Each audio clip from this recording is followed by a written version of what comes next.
ഈ അസൂയയും ശണ്ടയും അക്യൂസേഷനും എല്ലാം നടക്കുമ്പം ദൈവം പ്രത്യക്ഷപ്പെടുന്നില്ല. അതിൻ്റെ അർത്ഥം എന്താ?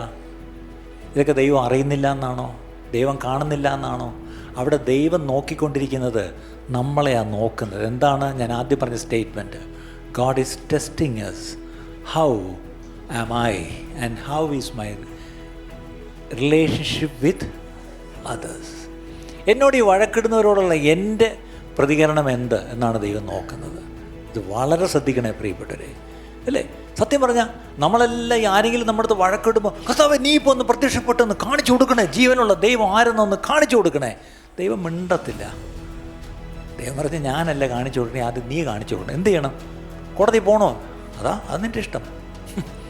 വഴക്കിടട്ടാ ഞാൻ ചെന്ന്, അത് നിനക്ക് നിൻ്റെ ഫ്രീ വില്ല് ഞാൻ തൊടത്തില്ല. പക്ഷേ അവിടെ എല്ലാം ഇസഹാക്ക് അവിടെ എങ്ങനെ പ്രതികരിക്കുന്നു എന്നുള്ളതാണ് ദൈവം it's not his reaction, how is he acting, അല്ലേ? താൻ എന്ത് നടപടിയാണ് എടുക്കുന്നത്? അവിടെ എല്ലാം നടപടി എന്താ? അവിടെ ഒരു വഴക്കുമില്ല, വിട്ടേച്ചങ്ങ് പോവുക, വിട്ടേച്ചങ്ങ് മാറിപ്പോവുക, വിട്ടേച്ചങ്ങ് മാറിപ്പോവുക.